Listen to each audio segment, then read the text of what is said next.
Good morrow, everyone. Welcome back to A Speech a Week. I hope you've all had a wonderful Christmas and are looking forward to the new year. I hope you're resting in this interim before we celebrate the start of 2022. I don't know about you, but I'm really excited for 2021 to be back there and gone. So, all that being said, let's crack on with the A Speech a Week. If you are new here, my name is Pippa and I'm a professional actor, and I also am an acting coach. So I really love getting stuck into texts and working with actors to really bring out the truth and the realness and the rawness of their talents and the text that they are working with. And the whole point of this A Speech a Week project is to rekindle everyone's love for Shakespeare and classical language. It can be quite challenging. It can be a bit daunting, especially if you're working class like me and you've never really had anyone teach you properly or teaching acting with it. Do you know what I mean? You study Shakespeare in English. You never really study it at drama in secondary school or college, unfortunately, unless you are at a private school with someone who knows what they're doing and encourages you to look into it. So this is a way for me to kind of help anyone who wants to learn a little bit more about Shakespeare and just become a better actor. This is, I suppose, like a free workshop with me, having a little look at the language, seeing how I'd approach it as an actor. And often I give you alternative ideas about the characters that maybe people don't say as much with Shakespeare. Quite often there's a narrow-minded view about how these characters should be portrayed. And I personally find that a little bit frustrating because it's normally the women characters who are having to deal with that. So I've just realised I've not got any nose napkins with me. Classic Pippa, needs to blow my nose. So yeah, we're going to get through this. This is quite a long speech with Portia. So we are on Act 2, Scene 1 in Julius Caesar. And we have Portia and Brutus in this scene. I'm not going to give you a synopsis about the whole of Julius Caesar. But right now, Brutus has been a bit stressed of late. And his wife, Portia, is like, hello, what's going on? And it's been like this for a little while now. And this speech is so brilliantly written. It's so, you know, she confronts the idea of her role as a woman in the relationship. And she's essentially employing lots of different tactics to try and get him to open up to her. It's a wonderful speech. We're going to look at it. It is a long speech with lots of interjections from Brutus. So if you're an actor or a drama school applicant looking at this, I would recommend you can cut things, but also know if you're going to pick a really long speech, it's got to be less than 2 minutes, really, ideally, especially in UK drama school auditions. So find a way to make it work. You can cut it and chop and change it. But we are going to mostly look at the first chunk before Brutus's interjection. I am not well in health, and that is all. But I will read the whole thing. So I will do that reading shortly. We'll work through it, and then I'll read it all again. But we most likely will only just work through that first chunk, as that does work as a monologue in itself. So yeah, live chat is enabled. If you want to join in the conversation, please say hello. Let me know where you're from. I've got a feeling I know who a couple of you are. Really good to see you again. And we will get started. But first, I really need to blow my nose. So I'm going to quickly do a mad dash while you find the right page and get some nose napkins, I like to call them. Go!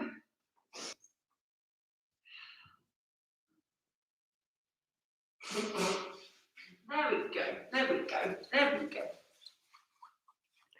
And I'm back. Do excuse me. Pardon me for the interruption there. You know, you're like, yeah, I've got all my drinks, I've got everything I need, and then you get a runny nose. Marvellous. Let's have a look at this then. So, first part of the scene, enter Portia. She says, Brutus, my lord, with an exclamation mark. If you know me, you know how important those exclamation marks are. Brutus says, Portia, what mean you? Wherefore rise you now? Remember, wherefore means why. Why rise you now? Why are you up now? It is not for your health thus to commit to your weak condition to the raw cold morning. And then Portia starts her speech.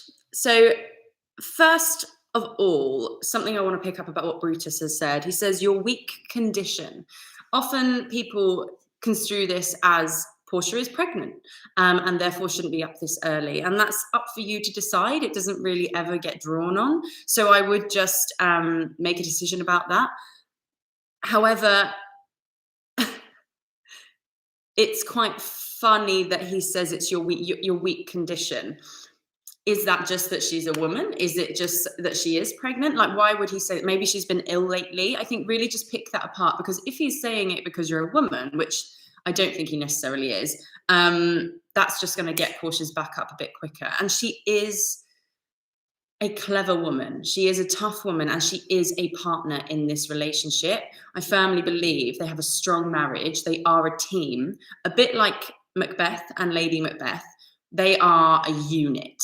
Hence why this strange behavior from Brutus is really unsettling her and bothering her and pissing her off, basically. So make sure you get all of those little nuggets in as you do this speech. She's tired of it. She's upset by it. She's angry about it. She's annoyed by it. All these sorts of things can come through in her tactics to try and get him on her team again. So I'll have a little read through of it. I'm going to read all of it, ignoring Portis's. Team Portis. That's what they'd be if they were like a couple goals. Hashtag Portis. Brutus's lines. I will leave a little gap there. So feel free, if you're watching this live or watching it back, you can speak Brutus's lines to me. But this is a reading. I'm not going to perform it as such, but obviously I am lifting it off the page, so I'm going to give it a good effort. I don't know it off by heart. It's a long speech and I want to learn it, but I haven't for this occasion. So this is a sight reading exercise. I'll lift it off the page, have a listen. If there's any, hello Ernest, no worries. If there's any bits that stick out for you, give them a circle, jot them down, or start adding them in the comments. Just let me know what you love or what you go, oh, that's a bit weird. Or take note if there's anything I say that you don't really get, so that we can talk about it afterwards. So let's have a go then. This is Julius Caesar, Act 2, Scene 1, Portia talking to Brutus. So he's just said, it is not for your health thus to commit your weak condition to the raw cold morning, nor for yours neither. You have ungently, Brutus, stole from my bed, and yesternight at supper you suddenly arose and walked about, musing and sighing with your arms across. And when I asked you what the matter was, you stared upon me with ungentle looks. I urged you further. Then you scratched your head and too impatiently stamped with your foot. Yet I insisted, yet you answered not. But with an angry wafture of your hand gave sign for me to leave you. So I did, fearing to strengthen that impatience which seemed too much enkindled, and withal, hoping it was but an effect of humour, which sometimes hath his hour with every man. It will not let you eat, nor talk, nor sleep. And could it work so much upon your shape, as it hath much prevailed in your condition, I should not know you, Brutus. Dear my lord, make me acquainted with your cause of grief. Brutus is wise, and were he not in health, he would embrace the means to come by it. Is Brutus sick? And is it physical to walk unbraced and suck up the humours of the dank morning? What? Is Brutus sick, and will he steal out of his wholesome bed to dare the vile contagion of the night, and tempt the roomy and unpurged air to add unto his sickness? No, my Brutus, you have some sick offence within your mind, which by the right and virtue of my place I ought to know of, and upon my knees I charm you, by my once commended beauty, by all your vows of love, and that great vow which did incorporate and make us one, that you unfold to me yourself, your half, why you are heavy, and what men tonight have had resort to you, for here have been some 6 or 7 who did hide their faces even from darkness. I should not need if you were gentle, Brutus. Within the bond of marriage, tell me, Brutus, is it accepted I should know no secrets that appertain to you? Am I yourself, but as it were, in sort of limitation? To keep with you at meals, comfort your bed, and talk to you sometimes? Dwell I but in the suburbs of your good pleasure? If it be no more, Portia is Brutus's harlot, not his wife.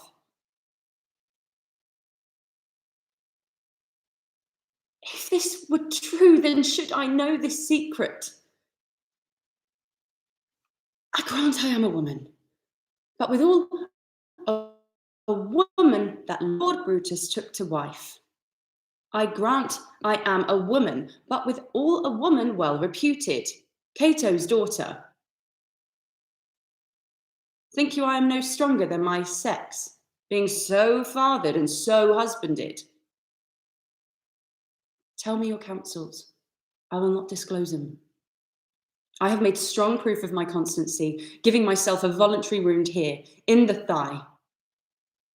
Can I bear that with patience, and not my husband's secrets?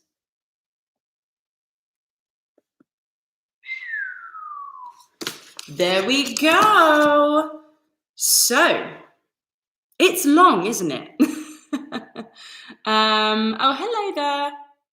Oh, did you? I haven't seen another email. Maybe resend it, Raoul. Nice to see you, though. Well done for getting on live. So, what do we think? First thoughts, anyone? Have a little typey in the chat box if there's anything that springs to mind. First of all, I made a couple little mistakes. Again, part of the reason me doing this as a sight reading exercise with you is so that I can make these mistakes. It doesn't matter. A couple of words I said in sort of limitation instead of in sort or limitation. But it worked, I think. And there was another little one. It's just a little word like a if or a it or something I said. But there we have it. We don't see Portia very much in this play, but when we do, she really makes herself known. And I love her as a character. I'd love to get my teeth stuck into her professionally one day. So this whole monologue is her trying to get him to come out of his shell and open up to her. And one bit I've noticed, which, I mean, I've always seen it there, but one bit that stuck out for me was and what men tonight have had resort to you, for here have been some 6 or 7 who did hide their faces even from darkness. She's not blind, and there are people coming in and out of her house. Like, we all know Brutus is planning something. Like, there's lots of shizzle going down. She's not daft. And I think the thing that bothers her so much about Brutus holding this secret from her, or these secrets from her, because she doesn't know exactly,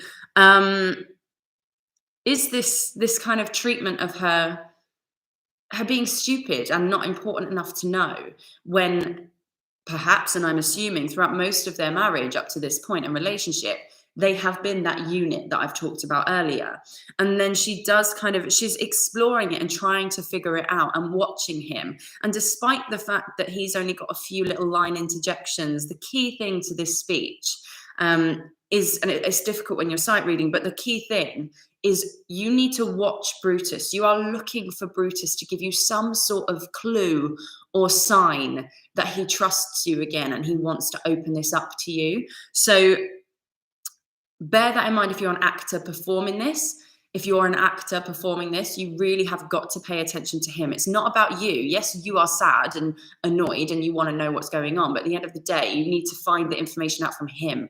So make this monologue about Brutus, not you, and you'll unlock it a little bit easier. Ernest, hello. He says, the first lines seem heavy on exposition. Seems that we should already know those things, yet Shakespeare makes it clear what happened between Portia and Brutus in the past. Seems heavy-handed. Interesting. Really, really interesting. I think the thing is, we haven't fully seen much of their relationship. And so by going through these, laying it on thick, it helps us understand what has been going on. And it also helps us understand Brutus's character development a little bit more. Like, this has been going on. yesterday at supper, you've been doing this, you've been behaving strangely. And so, although Portia is saying this to give the audience an understanding of what's been going on in their relationship, it really helps us and helps Brutus, the actor playing Brutus, know what his behavior has been like, and that maybe he has been quite rude to his wife and things. So maybe I've seen the play too many times. Nah, never too many, says Ernest. It's a good play. It's a good play. So yeah, I see exactly what you're saying. I really enjoyed that language at the beginning, though. I think it's really lovely, and I think there's a nice rhythm to it, and I like the punctuation in it because it comes quite not sarcastic, but quite well, you did this, and then you did this, musing and sighing. You stamped your foot. When I asked what the matter was, you stared upon me with ungentle looks. I urged you further. Then you scratched your head and all too impatiently stamped with your foot. Yet I insisted. Yet you answered. There's a lovely, when it runs on, there's a lovely rhythm to it. And when it stops with the punctuation or pauses with the punctuation, it gives you places to go and it directs you. And I think one of the things that's quite hard to do in this beginning opening is not come across too harsh with Brutus. It can be quite easy to be like, you've annoyed me, Brutus, but that as a tactic is going to get his back up most likely. So I think you've got to find a nice fine balance of using that punctuation and pausing to show that you're annoyed, but also gently enough to get him to open up with you as well. As a first tactic, generally having a go at someone is just going to make them shut off even more. But it's up to you as the actor or the reader to decide, is she just coming straight in all guns blazing? Is she a little bit more chilled? You know, lots to think about. Ernest also says she seems to be laying the groundwork for an argument, like a lawyer during the opening argument. That's a really great way to put it, actually. So maybe she is trying to get a little bit more of fight. Maybe they do have really heated arguments, and actually this is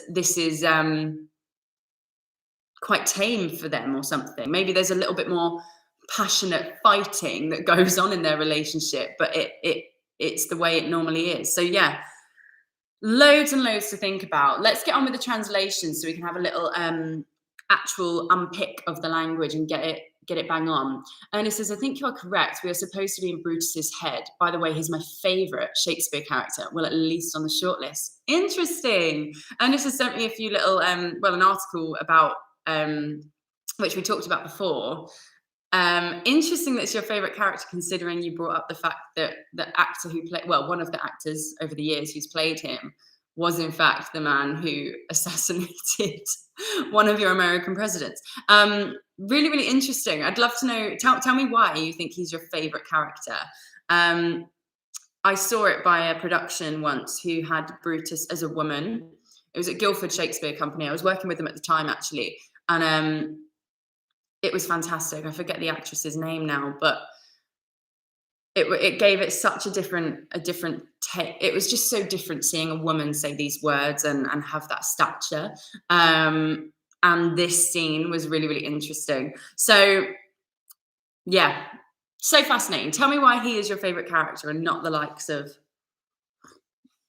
Iago or some of the other faves, Richard. Tell me. So let's have a little look at a translation then. So I've already gone over the opening statement from Brutus, nor for yours neither. Brutus is saying your weak condition. Straight away she's in, and normally you would start this monologue from, you have ungently Brutus stole from my bed. But I will just cover this bit. He says she's got a weak condition. That's typical of a man of this time, right? Maybe not their relationship, but in the audience, most men would probably be thinking, just because it's the way society was, oh yeah, she's a woman, weak condition. But she bites back immediately and says, nor for yours neither. And I think that might stop him in his tracks a little bit. What woman? I've not got a weak condition, although I don't think Brutus necessarily would be thinking she's a weak woman, even though she brings up that question later on. I think he would be like, I'm not weak. He's got a real strength to him, does Brutus, right? We all know this. So nor for yours neither. And there's a lovely full stop there before we go on. And I think we've got to let that moment sit with the actors on stage and not rush over that. That is a jibe. That is a jab. A jibe? A jive. That is a jab at him. Nor for yours neither. I would say neither, not neither, but hey. You have ungently, Brutus, stole from my bed. You have stolen from my bed, my place of comfort, my lovely place of rest. Our place as a married couple, you share a bed traditionally, right? You have ungently as well. It's not you have, Brutus, stole from my bed. In fact, it's not you have stole from my bed. It's you have ungently, Brutus, stole from my bed. There's punctuation in there. There's extra words in there that make it clearer for us what is going on here. So whenever you look at a line, and if you're not fully getting it, strip back the line to find what bit is the bare minimum, and then see what Shakespeare has added in as embellishment to make the line more interesting. For here it is ungently and Brutus. Why does she say his name there? She says his name a lot in this speech. In fact, 1, 2. She also calls him my lord, Brutus, Brutus, Brutus. 5 times, and we're not even halfway through. 6,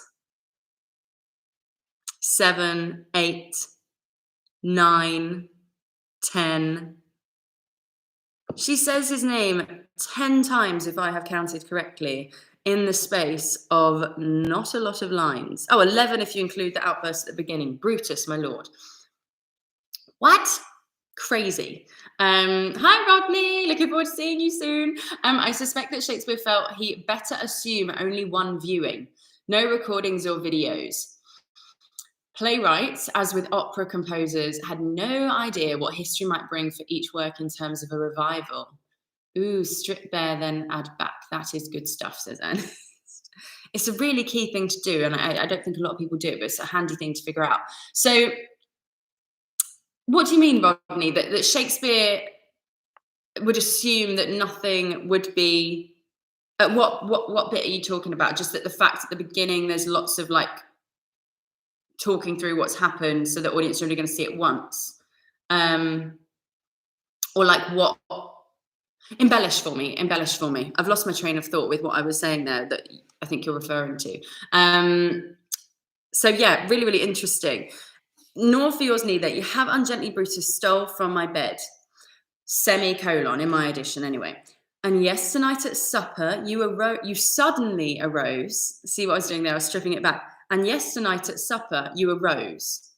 It's not, it's you suddenly arose. Why does he add the suddenly in? It's like a quick, if someone suddenly arises, it's startling, it's unsettling, right? And all of this, I think, is quite clear. And walked about, musing and sighing. If someone is musing, they're thinking away, aren't they? Or they're steeping on something. And sighing. We sigh when we're at the end of the day. We sigh if we're stressed or frustrated, or if we're trying to calm ourselves down or calm our mind, we sigh, right? So again, think about what it would actually do the homework and relive this moment in your life, or the few last times at supper where he's done this. Really, really have it pictured clearly, because if you haven't done that back work and you're saying all of this, it's not going to read, and we're not going to see that. Exasperated as well, says Ernest. Exactly. You're just like, oh, just tired and done. And that's, Brutus is exasperated, faux show. With your arms across. So again, it doesn't even stop there. You suddenly arose and walked about. Musing and sighing with your arms across. And to top it off, you had your arms folded and were your body language was shutting off from me completely. Too many meanings for this word. Sigh, says Ernest. Indeed. Do drop another comment, Rodney. Let me know what you were saying. I'm sure you were typing it out, but let me know.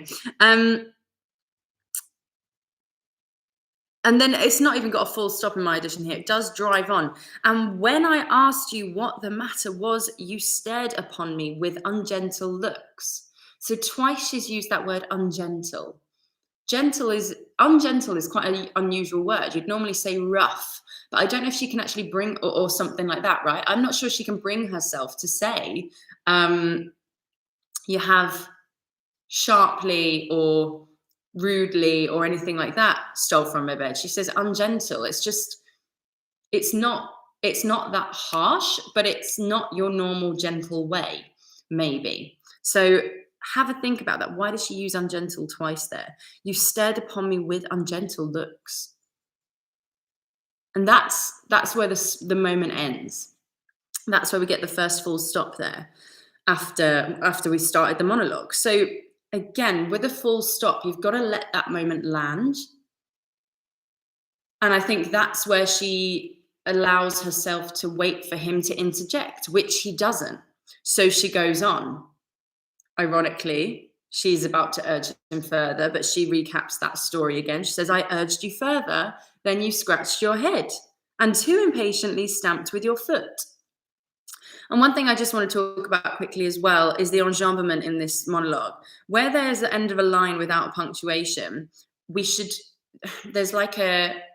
need to acknowledge the line, but also, this is my view, we need to acknowledge the line, but we also need to lift it a little bit to leap us and allow us to hop gently onto the other line and allow this sense of kind of changing gears and leading up to something to come through. It's very intentional. And this is one here that I didn't do just very well just now. I urged you further, then you scratched your head and too impatiently stamped with your foot. So that's me not really making use of the enjambment. I'll give you an example of what is me making use of the enjambment here. I urged you further, then you scratched your head and all too impatiently stamped with your foot. I added an extra word in there because I forgot the next word. So did you see how I was gearing up to something? Then you scratched your head and too impatiently. So I had a very brief pause and acknowledgement of the new line, but I'm still lifting to give it somewhere to go and raise the intonation and energy slightly, just so that we keep building until we earn that full stop. So bear that in mind, things for you to think about and use as and when you like, / whenever he doesn't put punctuation at the end of the line. It's quite important, but up to you. This passage is so detailed, almost seems like stage direction. Exactly. And what do I always say? Shakespeare is giving you the direction in the language and in the punctuation. He's telling you exactly what it has to be like. And as Portia is saying this, Brutus could be doing all of what she's saying and getting self-conscious and changing his position, because she's literally going, well, you did that yesterday, you did this yesterday, what is going on? So food for thought. And if that kind of physicality and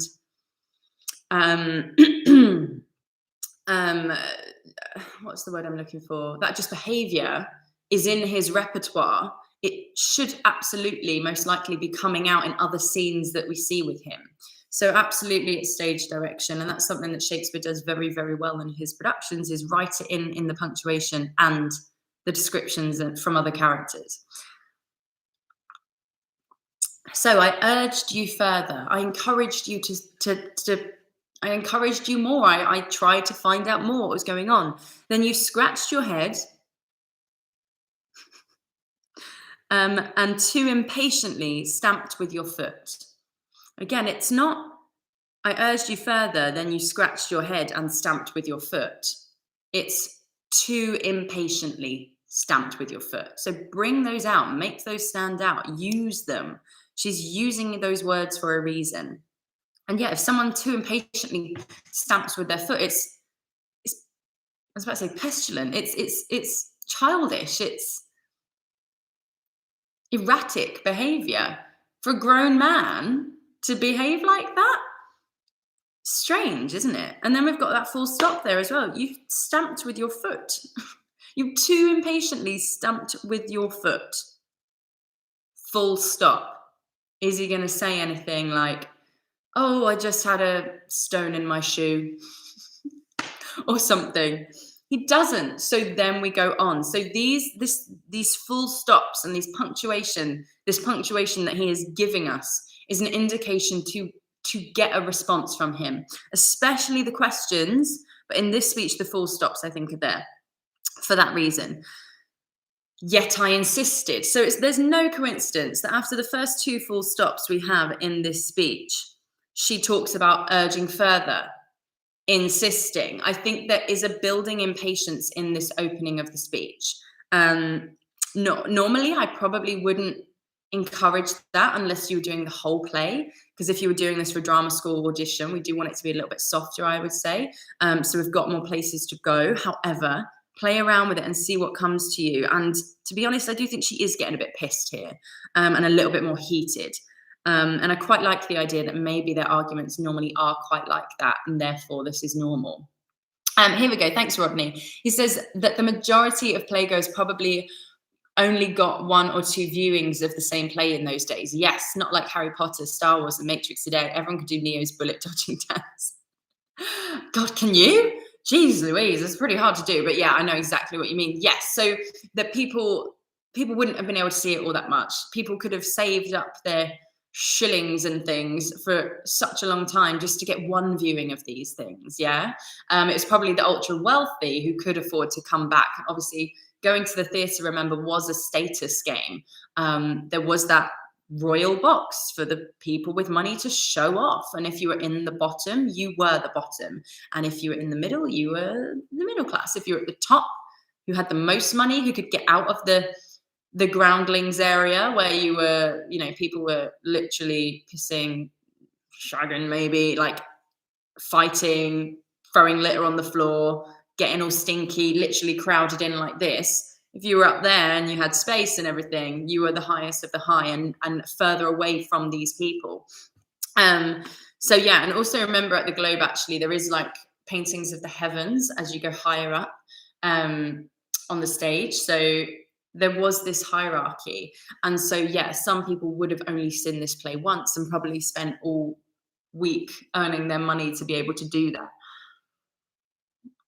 Ernest says here, the audience had to be led. Exactly. So they had to spell it out for some people. And we have, like Ernest was saying, he's seen it 1,000 times and he knows the play really well, and maybe he's overseen it and finds this a little bit oversharing at the beginning. I think it also just gives Portia gumption. And sometimes, I mentioned this in my newsletter before we started this, I was about to say a sonnet a day again. Get with the times, Pippa. The speech a week. It can all be quite whiny and just sad. And often when I've seen this be redirected, someone has said, oh, just make her really upset and depressed, and she's pregnant, so she's really emotional. Drives me crazy when people direct it like that, because she stabs herself at the end to prove her loyalty to her husband. There's nothing particularly weak. Yes, she might be upset, but I do think as women we tend to mask those feelings. If we try to mask those feelings, maybe they still come through, but as humans we try and hide when we're upset, right? So I think all of this laying it on thick at the beginning, like we're talking about again now, helps her be articulate and precise and get more frustrated rather than upset. Personally, gives her that gumption that I mentioned. They come through, believe me. 34 years of marriage talking here. Of course, and I'm the worst for it, honestly. Whenever I get upset and I try and cover it, it comes out more, and it's more that spluttering, like right. We've all probably been there where we've tried to mask it, but it's a conflict that's interesting to watch in your acting choices. Like if she's upset, I doubt she would just be like, why aren't you talking to me, Brutus? I'm sure it would be why aren't you talking to me? Like trying to snuff it down. And that's what's exciting. They come through, happy marriage. Of course. And yes, it's interesting actually, as I'm getting older, coming back to some of these speeches and these plays, because I do have a bigger understanding and a more varied understanding of relationships and my relationships and friendships and how they've changed and adapted and everything. But it's interesting hearing you bring that up as well. Interesting. So where were we? Too impatiently stamped with your foot. That was it. Yet I insisted. And I think I do that. I have a habit with this speech of doing it a bit like that. Yet I insisted. I'm being a little bit spelling it out here and talking to you in a bit of a tone that is clearly I'm a bit pissed off with you. So I'd ease off that if this was an audition, but still, that's my natural way of going for it. That's how it makes sense to me. So she says, yet I insisted. But I insisted, but I tried again. Yet you answered not. The repetition of yet there. Yet I insisted. Yet you answered not. There's quite a good rhythm there that you can use. But with an angry wafture of your hand gave sign for me to leave you. Another example of the enjambment there, and I did it how I would say right there. I lifted with an angry wafture of your hand gave sign for me to leave you. Lift it and run it on, but also try and acknowledge the gap. And with an angry wafture of your hand, again, it's not and with a wafture of your hand, it's with an angry wafture of your hand. And I don't know about you, we went out for a drink last night and the waitress at one point did that to us and like went off. And there was no rush. She wasn't called anywhere else or anything. It was just rude. And my face literally went. And as someone who's worked in hospitality a long, long time, doing that to a customer, like, is just like rude, plain rude. Okay, so if your husband or your wife did that sort of thing to you angrily, I mean, that would just be even worse, wouldn't it? So again, think about how all these things would have made you feel as Portia.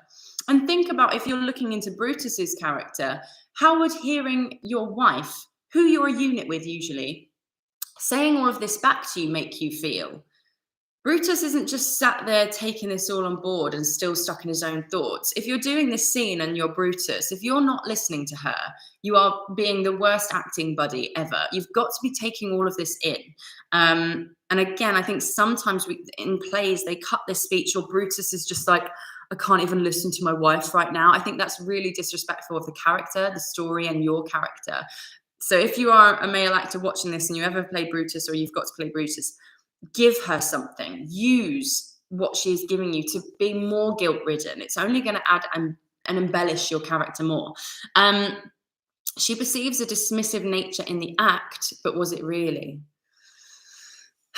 Well, yeah, exactly. A slow movement of the hand is worlds different than a dismissive wave. Perception is the key. Exactly, and we can see this actually in Jailer's daughter in Two Noble Kingsmen. Her interpretation of situations is so different to what is actually going on, and it's quite sad to see. But we don't know. We don't see what happened the other night. We only hear it from Portia's point of view. So really interesting argument there to think about. Not argument, an interesting point to think about what did actually happen. Was it an angry wafture? But if so, again, that's for the actors to decide. Brutus might be trying to interrupt at this point now, saying it wasn't an angry wafture, Portia. Like, I just needed, there was a fly around. Stone in the shoe, there was a fly around. God, could make this a comedy gold scene, couldn't we? But maybe he does try to interject. Just because he only interjects when he does, and Shakespeare's given him lines, does not mean that he doesn't try and interject further. This is another key thing that I've seen not happen much in productions. So, you know, maybe Portia at this point says, yet I insisted, yet you answered not, but with an angry wafture of your hand gave sign for me to leave you. Maybe she stops him from talking. All these little minutiae details we can add in to make it that bit more better. Think about it. And that would also work with the enjambment. With wafture of your hand gave sign for me to leave you. No, don't. I'm still talking here. Love it, don't you? So interesting. So yeah, with an angry wafture of your hand, you gave sign for me to leave you. You told me to go away. So I did. And that's in the same line after a full stop again. So play with that. So I did. I have a wonderful actor who I work with at the minute, Sarah. She's Yorkshire. She's from Yorkshire. She does this bit so lovely. I mean, it's different every time, but still, there was a lovely time she did do it that stuck in my brain where she did with her accent. She was like, so I did. And it was so lovely to hear. It was just so like well, I did, husband. Like, it just had so much frustration and attitude in it. And I don't know if she might be watching now, but again, not saying do it like that every time, but it was just different. It's not like, so I did, because that's how I'd have done it. So I did. I'd be very matter of fact about it, but she just gave it something else. So yeah, so I did. I did what you asked. This is a bit of absolute, I did what you asked. I didn't want to, but I did it. And I think in those 3 syllables and those 3 little words, having that sense of, I did what you required of me, is a lovely way to play it. So I did, fearing to strengthen, scared to strengthen that impatience, which seemed too much enkindled. And withal, and now we're breaking up the lines a little bit more at the end. There's a little bit more of that enjambment stuff happening here. Fearing to strengthen that impatience, which seemed too much enkindled. I was scared to strengthen that impatience, not your impatience. Again, why doesn't she say your impatience? She's trying to be a little bit indirect here, and again, get him to see her and listen to her. It's a third part of the relationship at the moment, this impatience. It's not his impatience, it's that impatience. Really specific use of language Shakespeare is using here, which seemed too much enkindled. If something is enkindled, it's getting ready to be grown, isn't it? It's like a kindling fire. You are prepared to go. Yeah, and it says enkindled. I love that word. Got to figure out how to use it. Like embiggens, never used. Let's bring these 2 words off the bench and get them in the game. You can tell you're a coach. I love it. Embiggens. Embiggens. I'm just thinking where the stress could be on those words. That word. Yeah, never use that word. And enkindled. We think of Kindles as being the little technological books that we read from now. But yeah, if it's not just kindled, it is enkindled. It's a lovely word. And to me, it makes it even more grouped and grasped.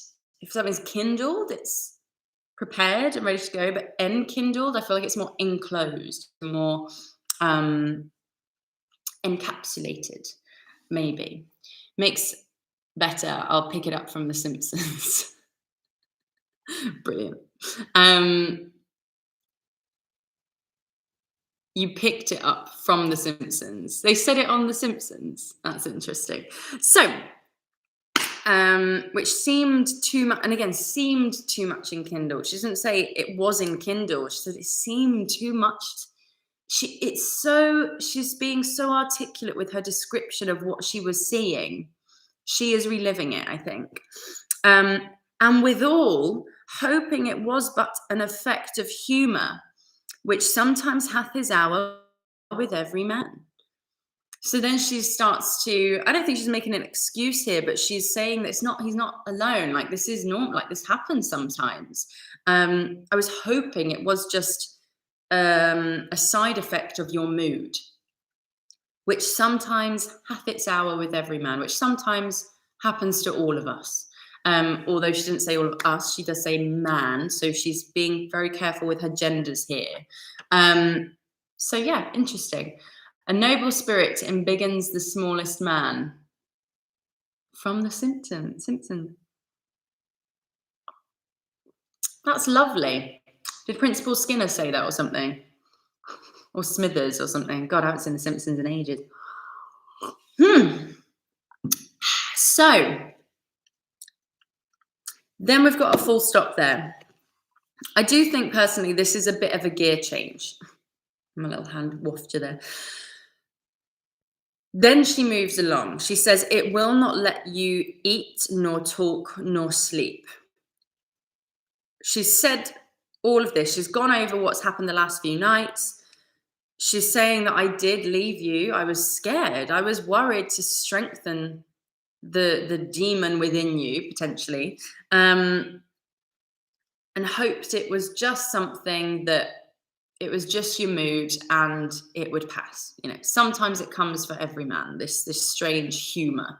Remember back in those days, again, humors as well were like, people thought like when this was written, people thought there was like 4 humours in our body, and that having them all in balance was how to maintain health.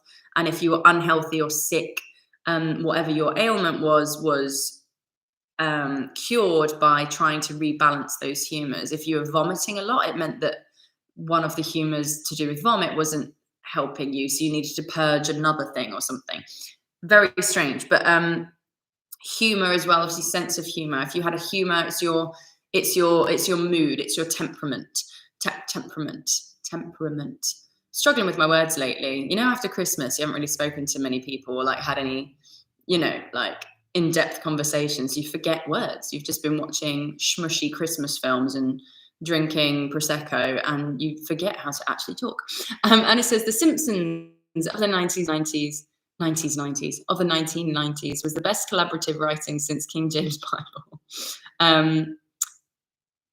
Julianne Alford, I'm not sure what you've just said. Voy, FYI? What? But wasn't it? Simpsons was a great show. Absolutely loved it. Yes, and the best future predictions. Yeah, they'd always do random stuff, wouldn't they? And it was social commentary at the end of the day, wasn't it? Great show. If you're new, if you're young and you haven't watched The Simpsons before, go back and watch some of the OG episodes. Absolute smashing sitcom. I'd call it a sitcom, animated sitcom. This gear change, it will not let you eat, nor talk, nor sleep. And could it work so much upon your shape as it hath much prevailed on your condition? I think I said in your condition the first time I did it. As it hath much prevailed on your condition, make me, I've jumped a line. I should not know you, Brutus. Next full stop. So that's quite a hefty line, and she's adding quite a big point to make there. She says, it's not letting you do the things that a normal human does, like eat, talk, and sleep. All these things we need to do as human beings, especially him. He needs to talk. He's like an orator, right? He's like a big deal publicly. And could it work so much upon your shape as it hath much prevailed on your condition? I should not know you, Brutus. And if it affects you so much in your shape as well. So this is interesting. This is a bit where it could get a bit muddy. And could it work so much upon your shape as it hath much prevailed on your condition? I should not know you, Brutus. I think shape, I would take shape to be like obviously there's your physical shape, but I think she's talking about your character and your, in fact, let's actually look that up. I haven't done a look up yet. But let's just define shape. We all know a shape is a shape, but there's definitely going to be other things to do that. The external form, contours or outline of someone or something, a geometric figure such as a square, triangle, rectangle, or give a particular shape or form to. So here we go. We've got words coming up like fashion, form, model, cast, your frame. So although it makes me think of the external, I think what she's saying is it will affect your backbone and your honor and what you are rigid in, which is all of the good things about you. So she's saying if it actually gets deeper and affects your shape like it has done your condition, so your condition is more of how you are behaving and your illness maybe, you say, oh, he's in bad condition or he's in bad shape. Actually, those are both phrases we say quite often these days still. She's saying, I would not know who you are anymore. And how awful is that? And it happens in relationships sometimes, in friendships. One of my old best friends, we don't talk anymore.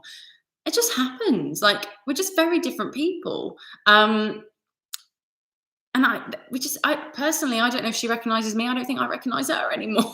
So there's this sense of, that's just the way it goes sometimes. And I think this is hurting her to say. And this is what I mean. I think there's a gear change here. She gets more personal. She's just, she's been saying that impatience. And I was hoping it was something that wasn't actually just affecting you. It's something that affects everyone. But now she gets more specific with Brutus and the effect of his condition. It will not let you eat, nor talk, nor sleep. And could it work so much upon your shape, as it hath much prevailed on your condition? I should not know you, Brutus. And there's a lovely comma after condition, which gives us an opportunity to take a breath and say, I should not know you, Brutus. I don't know who you are, Brutus. I would not recognize you, Brutus. And imagine your wife saying that, I don't recognize you anymore. Or if it goes on further, I won't even recognize you anymore. Again, it's got to have an effect on him. There's no good him just being sat there, just wallowing in all of the stuff going on in his brain, which I have seen happen in this scene. Yeah, it's really, really interesting. And then after that, we've got Dear My Lord. So now, again, not playing on her status too much, but she's playing on her status a little bit here as wife, as lover. Dear my Lord. Your husband in those days was your Lord, you know, and what else do we call the Lord? The Lord, Jesus, God, you know, it's a high status to bestow on someone. So by saying, dear my, she's used his name. I should not know you, Brutus. And then, she talks about not knowing him very well, and then gets as personal with him as she can by using that language. Dear my Lord, make me acquainted with your cause of grief. And if I were her, I would think, right, he's going to open up to me now. She's done a good job in that speech, right? I think. Saying how she's feeling and then maybe changing the dynamic a little bit to being a bit softer and warmer and just saying, look, just tell me what is wrong with you, my dear Lord. And then he says, I am not well in health, and that is all. Bullshit. Portia calls bullshit on this. Yes, the pivot to my Lord is critical to the dynamic of the exchange. Exactly, like very specific language. And there's no exclamation marks or questions in that section. There's none actually in the beginning, but there's no, it's less broken up in that section after let you eat, nor talk, nor sleep. It runs on a little bit more. It feels more conversational, feels easier. And I think she has let her foot off the gas a little bit to just try and come down to his level, talk to him plainly and say, look, my darling, make me know, let me know what is wrong. And then he says, I am not well in health, and that is all. Brutus is wise. And again, she doesn't say you are wise. She's using his name very specifically here. Brutus is what I think she's trying to remind him who he is. His name carries so much weight in the society they live in, doesn't it? She's trying to maybe ingratiate him, to wake him up and realize his worth and that he is a man of strong and well renown. Rodney says she gave him the grand opening. He dropped the ball big time, right? She's like, go long. And he's like, it's just majorly underwhelming. But yeah, she gives him it all, doesn't she? And he just, like you said, yeah, dropped the ball. Brutus says, I'm just tired, which is the universal excuse for any bad behavior. You are correct to call bullshit. Exactly. But again, she doesn't just go off on one. There's no exclamation marks there. There's no you, which I think can come across quite jibey. She speaks about him in third person. Brutus is wise. And were he not in health, he would embrace the means to come by it. I added that funny intonation at the end there to be a little bit more like gritted teeth. He would do what he needs to do to get better again, if that was the case. So she allows him, she gives him an extra mile there. Really, really, why are people putting random languages? I'm going to block you if you do that, Pafki. I'm going to block you. I don't know what you're saying. Remember, you can't say Brutus without using BAs. For the win, Ernest says Rodney. For the win, indeed. Can't spell Brutus without BAs. She gives him a little bit more room there. And I think that shows, again, that in itself speaks volumes for their kind of relationship and her character. She is willing to do what she needs to do to satisfy her husband and do what he needs to do. But she's not stopping here. The scene doesn't end here. She doesn't say, okay, then, well, I hope you feel better, and walk off. So again, like I said about squishing down the lines to that absolute bare minimum, you can do the same with the scene. Okay, well, what if she just left there then? What would that say about the characters? She doesn't. She comes back. How does she come back? Do you see? It's like coming down like a little funnel and making it more and more specific as we dig deeper. Brutus is wise, and were he not in health, he would embrace the means to come by it. She feeds him a compliment. You are wise. If you are unwell, you would embrace, you would welcome the medicine to make you feel better. Translation for you there. Brutus then says, why? So I do. Good, Portia, go to bed. He could put so much affection on that line, but the fact he's still dismissing her is gonna piss her off even more, surely. Whether or not we see her get angry is another question.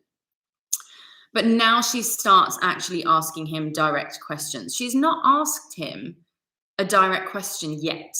Now she actually wants to, now he started talking a bit more, she wants to hear from him.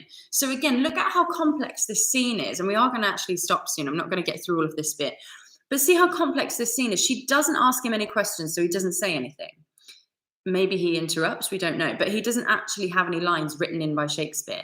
He starts to talk a little bit. She says something else. He talks a little bit more. The next line is a question. She says, is Brutus sick, and is it physical to walk unbraced and suck up the humours of the dank morning? Is Brutus sick again? She says his name. She doesn't say, are you sick? She says, is Brutus sick?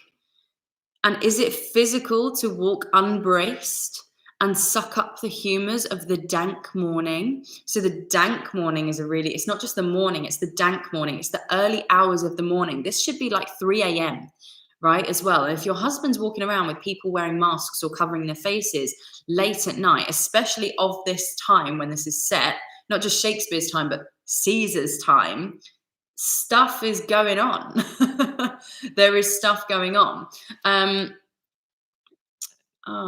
me just report. Just going to report some of these people because I think they are trying to spam me or hack or something, and I'm really not interested in all of that.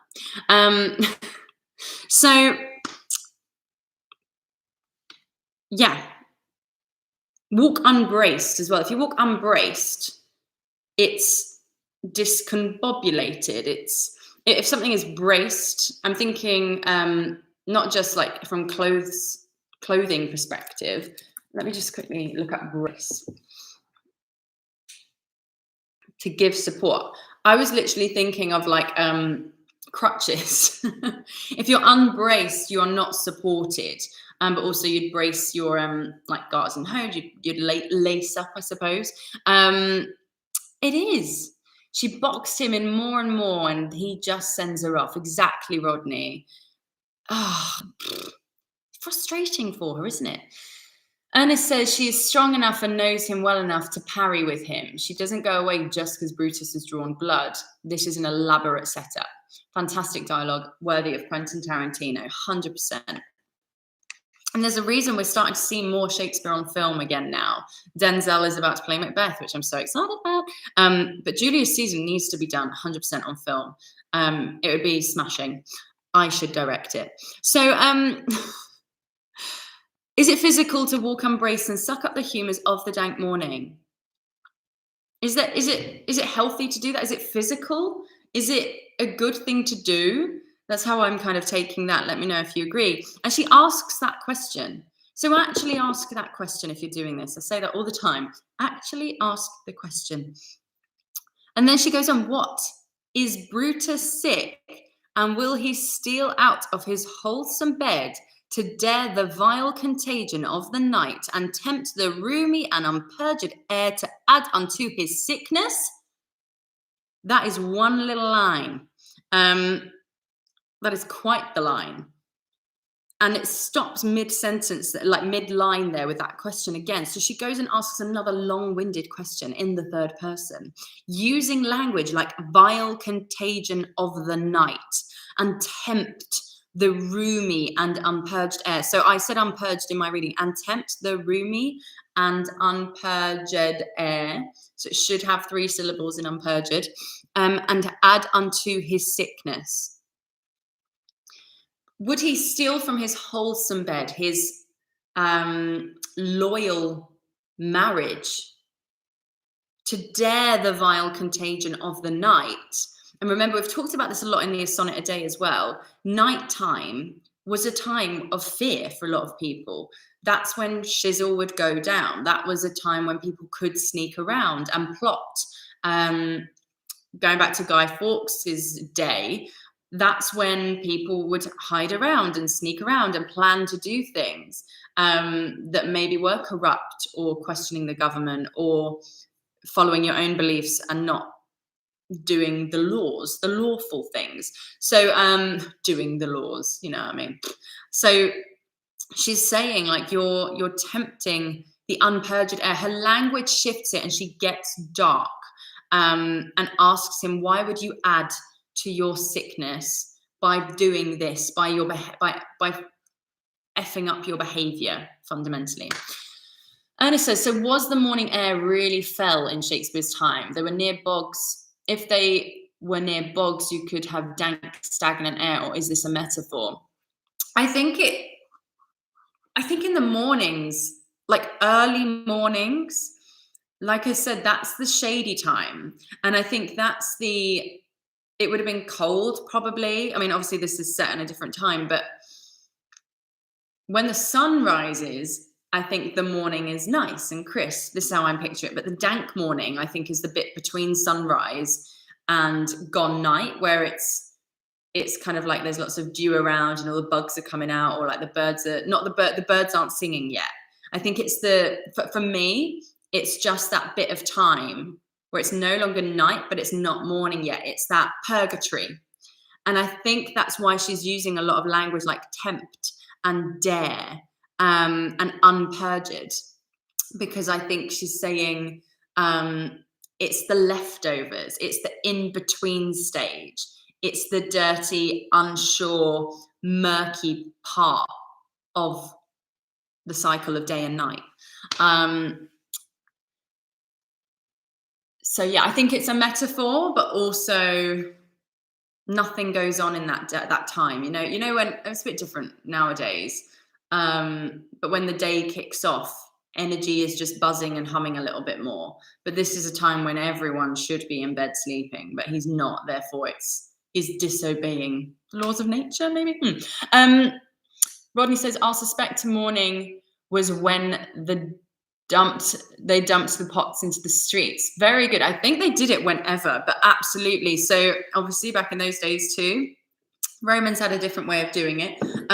But you would pee and poop into pots and bowls and throw it out of your window.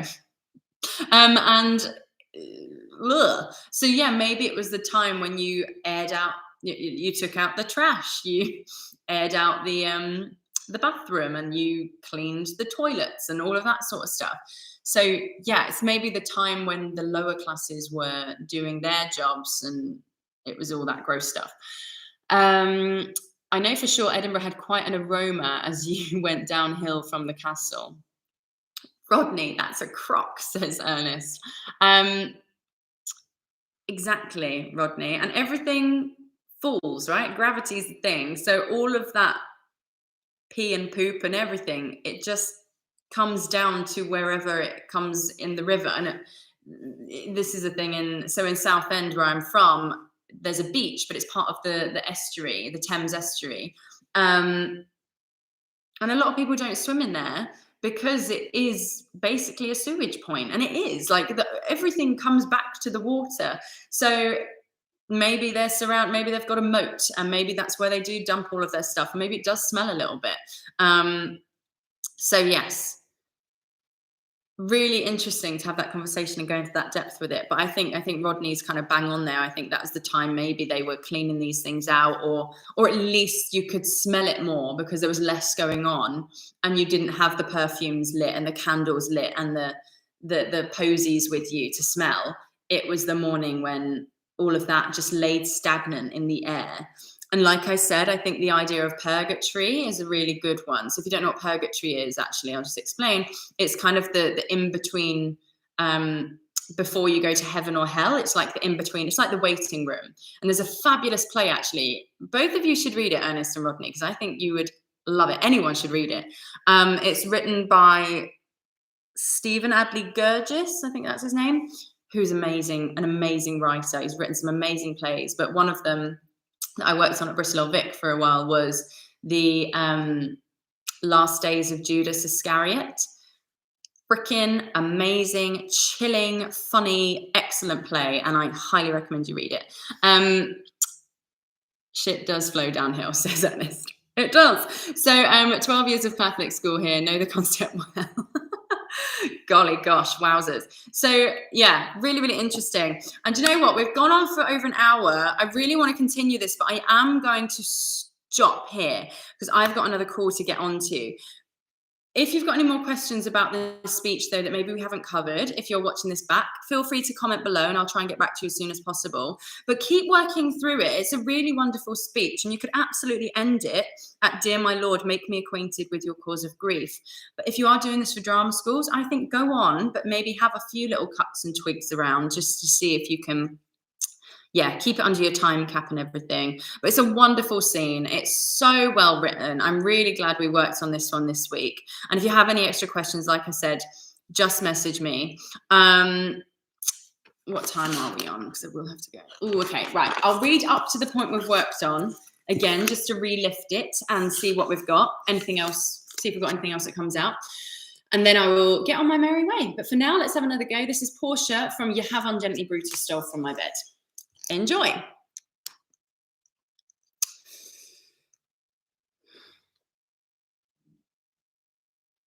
You have ungently, Brutus, stole from my bed.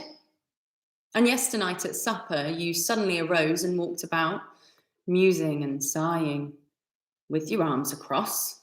And when I asked you what the matter was, you stared upon me with ungentle looks. I urged you further. Then you scratched your head, and too impatiently stamped with your foot. Yet I insisted.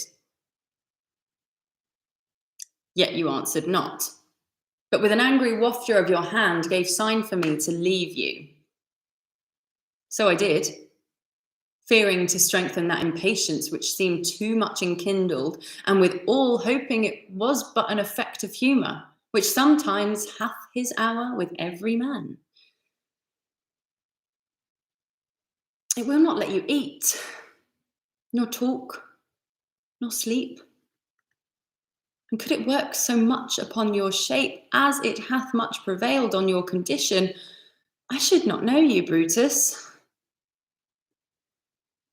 Dear my lord, make me acquainted with the cause of your grief.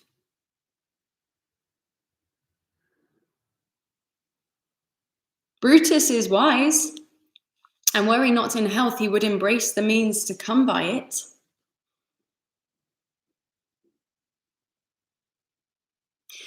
Is Brutus sick? And is it physical to walk unbraced and suck up the humours of the dank morning? What? Is Brutus sick? And will he steal out of his wholesome bed to dare the vile contagion of the night and tempt the roomy and unpurged air to add unto his sickness? No, my Brutus, you have some sick offence within your mind, which by the right and virtue of my place I ought to know of. And I'll leave it there. Key thing to pick up on there, which is often actually overlooked. No, she keeps asking, is it physical? No, it's in your mind. And that's the key bit, which I hit then. No, my Brutus. She disagrees with him. No, my Brutus, you have some sick offense within your mind. That's the key thing to this whole speech, actually, I think. Thank you so much, everyone, for coming. Rodney, I will see you tomorrow. We're having a session. I'm so excited to meet you properly and have a little work with you. Ernest, pleasure to see you as always, and everyone else who's watching on live. I can see there's plenty more of you there, perhaps not talking just yet, or just sending me weird codes and stuff, which, again, you're going to get blocked if you do that, buddy. Why are you doing that? Reported. Bye. It's been a pleasure as always. I've really enjoyed this. This is the last one of the year. I will see you in 2022. Thank you, Rodney. Can't wait. And Ernest, I will see you soon. And yeah, I'll be dropping you both emails anyway, because I need to get back to you about tomorrow, Rodney. And Ernest, I've got to get back to you about some interesting points you have messaged me about. Can't wait to speak to you. Have a lovely rest of your day. I will see you in the new year. And I can't wait for more Speech a Week with y'all. See you very soon. Bye for now.